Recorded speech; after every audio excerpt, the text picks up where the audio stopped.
పూరా local. Welcome to పూరా local. సంస్థాగత ఎన్నికల ప్రక్రియను బీజేపీ ముమ్మరంగా నిర్వహిస్తోంది. జాతీయ అధ్యక్షుడి ఎన్నికలు నిర్వహించాలంటే కనీసం 19 రాష్ట్రాల్లో నూతన సారథుల నియామకాలు పూర్తి కావాలి.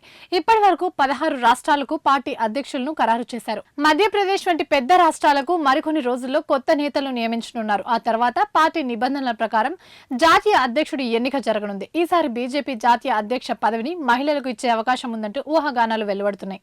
జాతీయ అధ్యక్ష పదవి రేసులో కేంద్ర ఆర్థిక మంత్రి Nirmala Sitharaman, AP BJP MP Purandeswari, BJP జాతీయ మహిళా మోర్చా అధ్యక్షురాలు వానతి శ్రీనివాసన్ల పేర్లు వినిపిస్తున్నాయి.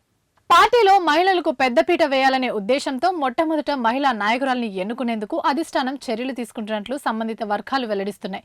బీజేపీ అధ్యక్ష పదవి రేసులో కేంద్ర మంత్రి నిర్మలా సీతారామన్ మొదటి స్థానంలో ఉన్నట్లు సంబంధిత వర్గాలు తెలిపాయి. పార్టీలో అత్యంత ప్రభావవంతమైన మహిళల్లో ఆమె ఒకరు. మోదీ నేతృత్వంలోని ప్రభుత్వంలో 2019లో తొలిసారిగా నిర్మలా సీతారామన్ ఆర్థిక శాఖ మంత్రిగా బాధ్యతలు చేపట్టి ఇప్పటికీ అదే పదవిలో కొనసాగుతున్నారు.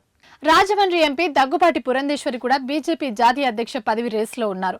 ఆమె బీజేపీ ఏపీ యూనిట్ చీఫ్ గా పనిచేశారు. ఉగ్రవాదంతో అంటకాగుతూ భారత్ పై విషం చిమ్ముతున్న పాక్ కుయుక్తుల్ని అంతర్జాతీయ వేదికపై ఎండగట్టేందుకు కేంద్రం ఏర్పాటు చేసిన 7 అఖిలపక్ష బృందాల్లోని ఓ బృందానికి పురంధేశ్వరి ప్రాతినిధ్యం వహించారు.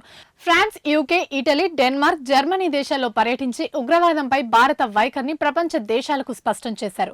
బీజేపీ జాతీయ మహిళా మోర్చా అధ్యక్షురాలు, తమిళనాడు ఎమ్మెల్యే వానతి శ్రీనివాసన్ 1993 నుంచి బీజేపీలో కొనసాగుతున్నారు. ఆమె 2021 ఎన్నికల్లో నటుడు ముక్కల్ నది ఎంఎన్ఎం వ్యవస్థాపకుడైన కమల్ హాసన్ ను ఓడించి కోయంబత్తూర్ స్థానాన్ని గెలుచుకున్నారు.